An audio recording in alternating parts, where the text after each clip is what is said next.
Hello everyone, আমি makeup artist Reshma.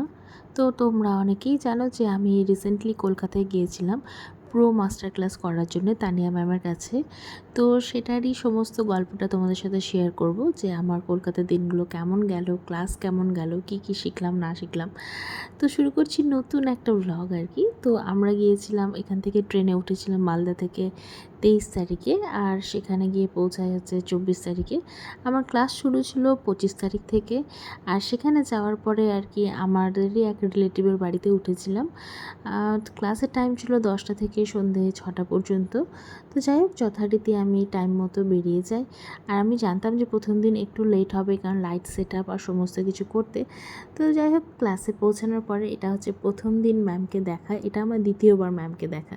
প্রথমবারে seminar 2021 সালে একটা করেছিলাম, আর তারপরে হচ্ছে এই যে ম্যামকে দেখতে পেলাম।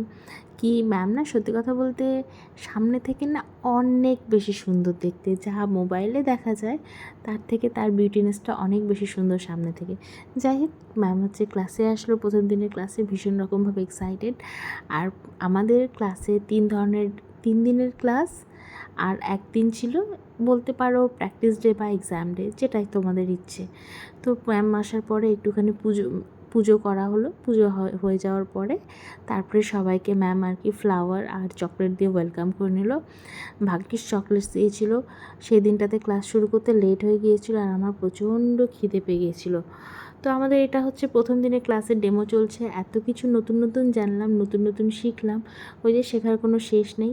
আর এটা হলো প্রথম দিনের ডেমো আমাদের। তো দেখো ভীষণ সুন্দর, মানে যেভাবে মোবাইলে দেখতে পাচ্ছ এটা একদম উইদাউট এডিটিংয়ে, সেইভাবেই আমি তো সামনে থেকে দেখেছি, সেমভাবেই সামনে থেকেও দেখতে সেরকম। যাই হোক, ক্লাস শেষ করে বাড়ি ফিরতে ফিরতে সেদিন বেজে গিয়েছিলো রাত্রি প্রায় 8টা, সাড়ে 8টার মতো। আর সেদিন সন্ধ্যের পর থেকে আমার ছেলে বেশ কান্নাকাটি করছিল, ছোটো তো, আর এতটা লং টাইম ওকে রেখেও আসেনি কখনো। তো যাই হোক, এরপরে চলে আসে আমাদের সেকেন্ড ডে। সেকেন্ড ডেতে আমাদের ডেমো দেখিয়েছিল যে শীতকালে করা যাবে এই ধরনের একটা ডিউই ফিনিশওয়ালা লুক, যেটা এত সুন্দর লাগছিল দেখতে।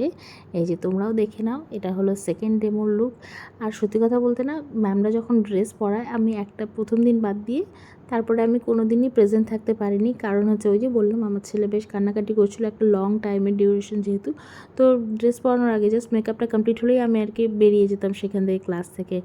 তো এই কিন্তু সেকেন্ড ডেতে ও বেশ ওই জায়গার সাথে অ্যাডজাস্ট হয়ে গিয়েছিলো, নতুন জায়গার সাথে। রাস্তায় ঘুরে বেড়াচ্ছিলো পাড়ায়, আর যার তার কোলে চলে যাচ্ছিলো, ও এইসব কিছু করছিল। তারপরে চলে আসে থার্ড ডে। থার্ড ডেতে আমাদের ড্রেস কোড ছিল হোয়াইট কালারের, কারণ এই দিনটাতে আমাদের সবাইকে সার্টিফিকেট দিয়েছিল। আর ওই যে বললাম যে আমি ক্লাসের এন্ড অবধি থাকতেই পারিনি কোনো দিনও ছেলের জন্য। আর সার্টিফিকেট দেওয়ার দিনে তো ডেমো ছিল প্লাস সার্টিফিকেট সমস্ত কিছু। তো একটা লং টাইমের ব্যাপার, সমস্ত কিছু হতে হতে তো ক্লাসেই 8টা, সাড়ে 8টা বেজে গিয়েছিল। আমি তার অনেক আগেই বেরিয়ে চলে আসি। মেকআপ প্রায় শেষ হয়েছিল, মেবি নট মেবি 6টা, 6:30টার দিকে আমি তখনই বেরিয়ে চলে আসি। তো এই দিনও আর কি, যাই হোক, আমার ছেলে ভালোভাবেই ছিল, বেশ খেলছিল, সবার সাথে ঘুলে মিলে গেছিলো। আর থার্ড ডে ডেমো ক্লাসে ছিল ইয়ার ব্রাশের লুক। আর ফোর্থ ডে আমাদের যেটা ছিল সেটা হচ্ছে প্র্যাকটিস ডে। ম্যাম বলেছিল যে এখানে তোমরা সবাই মেকআপ আর্টিস্ট আছো, তো কাজেই কম্পিটিশনের এখানে ব্যাপার নেই। তোমরা তোমাদের যেখানে যেখানে প্রবলেম আছে সেগুলোকে আমার কাছে সলভ করবে, আর হচ্ছে গিয়ে আমি যা যা ক্লাসে করিয়েছি সেগুলো হচ্ছে গিয়ে করবে। এবার আমাদের মধ্যে কেউ কেউ আগে থেকে মডেল চুজ করে নিয়েছিল, তো তারা কেউ কেউ প্রেজেন্টেশন দিয়েছে। আর আমি বা আমার মতো আরও অনেকে ছিল যারা শুধুমাত্র প্র্যাকটিস করেছি। প্র্যাকটিসের জন্য আমি কোনো মডেল হায়ার করিনি। আমার বোনের এক ফ্রেন্ড, যার সাথে আমার প্রথমবার দেখা, ফোনে ফোনে কথা হয়েছিল, তার নাম হচ্ছে রুহি। তো আমি রুহিকেই সাজিয়েছিলাম। এই যে এ হচ্ছে বলতে পারো সেদিনকার আমার মডেল। আর আমার মেইন ছিল যে আমি আমার বেসটাকে ক্লিয়ার করব।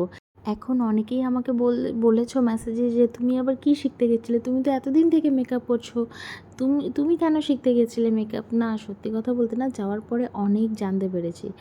এই যে কনফিডেন্সলি ওকে বলছি যে চলো তোমার গালে হাত দাও, হাত দিয়ে দেখাও, এই কনফিডেন্সটা না আমার মধ্যে ছিল না। এরপরে দেখবি ওর গালটা ধরে না আমিও একদম কুচু কুচু করে চেপে দিয়েছি। কিচ্ছু হয়নি, বিশ্বাস করো। তো এই কনফিডেন্সটা আমার মধ্যে কোথাও না কোথাও একটা ল্যাক করছিল। তো এই কনফিডেন্সটা আমি সেখানে গিয়ে পেয়েছি। যাই হোক, তো এই হলো 4 দিনের ক্লাস কমপ্লিট। আর তারপরে আমি আর রুহি বাড়ির উদ্দেশ্যে রওনা দিয়ে দিই। তো 4 দিন টানা ক্লাস করার পরে আমার বোন তো সম্পূর্ণটাই সামলেছে। কোথাও না কোথাও আমার সাথে সাথে আমিও স্ট্রাগল করছি, রুহানও স্ট্রাগল করছে। ও যে একটা টাইম মনে করো আমাকে পাচ্ছে না, ও নতুন জায়গায় অ্যাডজাস্ট করছে আমারই জন্য, আননোয়িংলি হলেও, বাট ও করছে। একটা অতটুকু বাচ্চা তো, আর আমার বোনও করছে। সবার যে একটা স্ট্রাগল, মানে ও বড় হলো আমি শোনাবো সত্যি, মানে ও অনেক ভালো বাচ্চা আমার আর কি। আলহামদুলিল্লাহ, এটা না বললেই নয়। তো যাই হোক, তারা সবাই যখন আমার জন্য এত কিছু করছে, তারপর বললাম যে ক্লাস যখন শেষ 28 তারিখে ফাইনালি, এখন আমার সম্পূর্ণ টাইমটা তোদের জন্য, তোদের যা যা ইচ্ছা বল। তো বুনু বলল যে আমি অনেক বোর হচ্ছি, আমি কোথাও ঘুরতে যাইনি এখানে এসে। তারপরে যাই হোক, আমরা যেহেতু নিউ টাউনে ছিলাম, পাশাপাশিতে CC2 সিটি সেন্টার 2-এ আমরা গেছিলাম। সেখানে গিয়ে আর কি মেকআপের স্টোরে গিয়ে সেখান থেকে আমি ম্যাকের একটা কম্প্যাক্ট নিই, আর লিপস্টিকের সোয়াচেসগুলো আমি বলি যেগুলো কিনতে পাওয়া যাবে, বললো যে না ম্যাম, এগুলো ফ্রিতে থাকে, আমাদের কাছেই আসছে, শুধু আপনাকে আমি দিয়ে দিচ্ছি। যাই হোক, তো আমাকে দিয়ে দিল। আর সেকেন্ড ডেতে বোন বললো যে আমি একটু রেস্ট নেব, তো আমি ঘুমাবো, আমি আজকে কোথাও যাব না, আমি রুহানকে সামলে অনেক টায়ার্ড। তো যাই হোক, তারপরে হচ্ছে, এটা হচ্ছে 30 তারিখের ঘটনা। 30 তারিখে আমরা তখন বেরিয়ে পড়ি, পুরো সাউথ সিটি মল ঘুরে সেফোরা থেকে কিছু জিনিসপত্র কিনে টিনে আর কি চলে আসি বাড়িতে। আর 30 তারিখ সকালবেলাতে রিজভিও চলে এসেছিলো। আর আমাদের ট্রেন ছিল 31 তারিখে, আর প্লাস 31 তারিখে আমার বার্থডেও ছিল। এখানে দেখো বাপ বেটা দুজনে ফুল নিয়ে চলে এসছে। থ্যাংক ইউ ও বাবা রে, কত সুন্দর। Thank you. আর এদিকে মেয়ে মানুষ বলে কথা, আমার বোন আমাকে পট করে লিপস্টিক ধরিয়ে দিল যে লিপস্টিক লাগা, ছবি তুলতে হবে তো তোকে। আমি হ্যাঁ ঠিক বললি। তো যাই হোক, এত সুন্দর বার্থডে উইশ, মানে এটা আমার বেস্ট বার্থডে উইশ। আমরা 3 জন মিলে প্রথমবার এটা আমার বার্থডে। এরপরে আমি জানতামই না ওরা সারপ্রাইজ করছিল, যদি আমি বুঝতে পারছিলাম একই বাড়িতে থাকবো, সারপ্রাইজ প্ল্যান করবে, বুঝতে পারবো না, তা কি হয়। তো যাই হোক, এবার হচ্ছে কেকও অ্যারেঞ্জ করেছে। আর এখানে আমি ছিলাম পিসির বাড়িতে, বললাম ওই যে, তো পিসির মেয়ে, আমার বোনরা সবাই ছিল, সবাই মিলে কী সুন্দর কেক কাটিং হলো, সমস্ত কিছু হলো।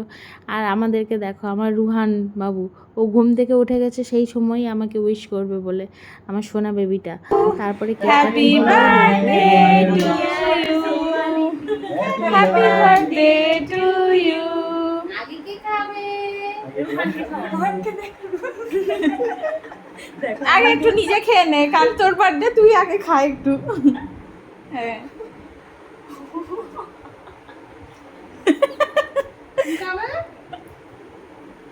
খাবে?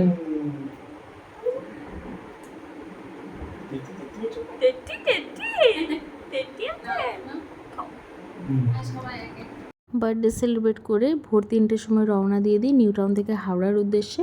তারপরে আর কি বন্দে ভারত ট্রেন ধরি। আর ওই যে গোটা রাত কারো ঘুম হয়নি, রুহান পুরো রাস্তা ঘুমিয়েছিল। একদম ফারাক্কা স্টেশন প্রায় ক্রস করছিলাম সেই সময় উঠেছিল। ওঠার পরে একটু ট্রেনে ঘুরু করছিল, হতে হতে তো আমরা যাই হোক মালদায় পৌঁছেই গেলাম ফাইনালি 31 তারিখে। তো এই হলো আমাদের ছোট্ট একটা ব্লগ। তোমাদের কেমন লাগলো অবশ্যই জানিও।